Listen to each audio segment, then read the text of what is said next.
One of the things that you might want to do is change the way your site looks. So maybe you don't love the template that you used, which depending on if you were elementary or secondary, looked a little bit different.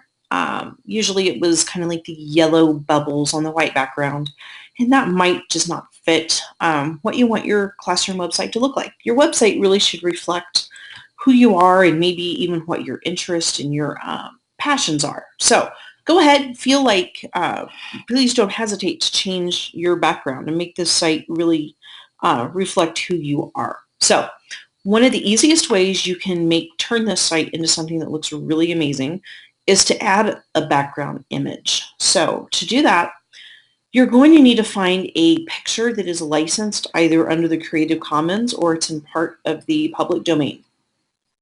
One of the best places to find images like that is in the Creative Wikimedia or the Creative Commons Wikimedia, any websites like that.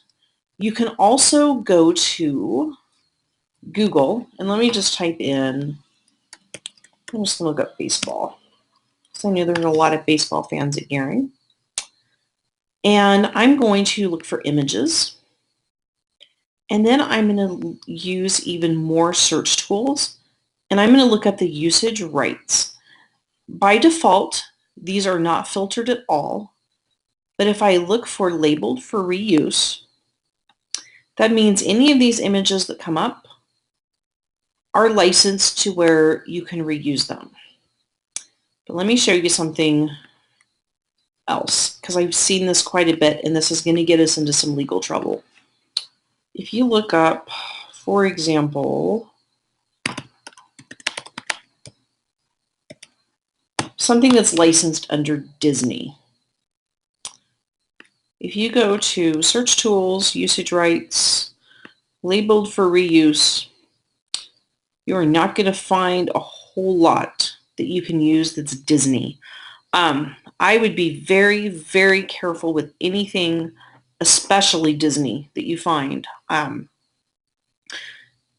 Because there are ways that search engines can look for these, and Disney does prosecute. So other companies do as well. But please just make sure you're not using anything that is licensed by anybody else that you do not have the absolute right to use. For example, I noticed like some of these pictures like this, they're licensed. Somebody has used these and they've licensed them on Flickr. This would be no different than me taking a screenshot of something and licensing it myself, and that doesn't cut it. Okay, so please just make sure you are not stealing pictures that you should not be using. So just play it safe. Go to a site like commons.wikimedia.org or go to the wiki. It's just Creative Commons pictures, things like that. Make sure you're using a legitimate picture. So I went ahead and I downloaded a picture already. And to do that, I'm trying to think which one I got. I think I took, now let's just look at this one. I just clicked on the picture and I viewed it's in the public domain, and download. And see, this is a huge picture. It's 1024 pixels, which is really good. If you get any smaller than that, so like 600, 700, 800 pixels, it's not wide enough. And when you stretch it to fit your website, you lose the resolution and it becomes really blurry. So as long as it's around 900, 1,000 pixels or bigger, you're going to be just fine on that. So if I wanted to download the full resolution, I could just click on that and see how it saved it over here. Then you can drag it to your desktop. You don't have to do that extra step, but it's just easier for me to find it when I do that. So let me go back into my site here. Let me back up and show you how I got here. If you are on just your home page here, you can go up to the gear, go into Manage Site, or click the letters G, then M. It takes you to the same place. It's just a shortcut. Okay, then you're going to need to select Themes, Colors, and Fonts. Entire page, background, then your image. So I'm going to go ahead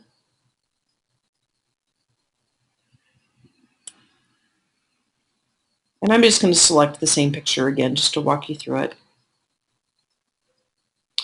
And it's not going to change a whole lot here.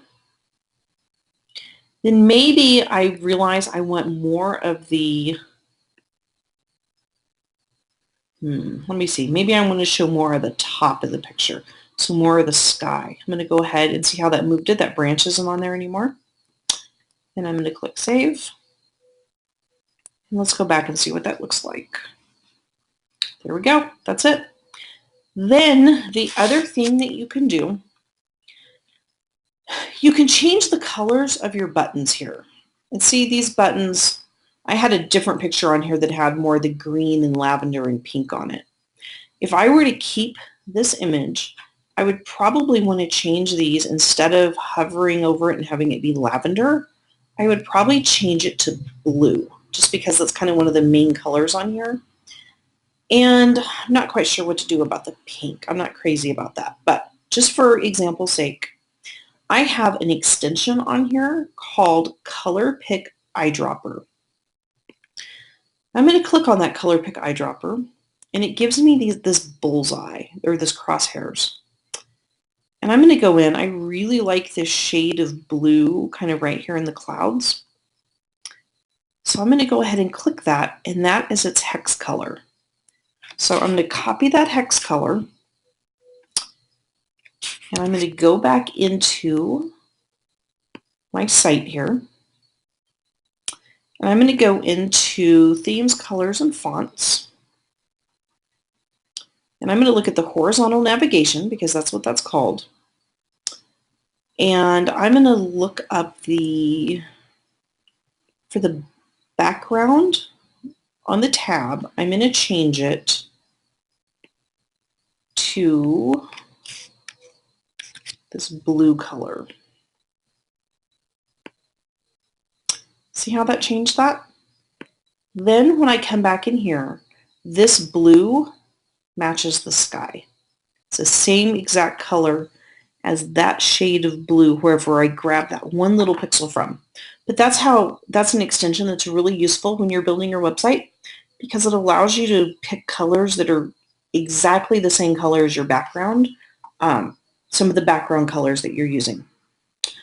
If you need to change your font, let me get back into the Themes, Colors, and Fonts again. Let's say that I want to go to like my content area, which is that middle part of the page. And I want to change the page title and what the font of that looks like. I can go in here, and right now it's normal. And I could change it to any of these fonts, and there's hundreds of them to pick from.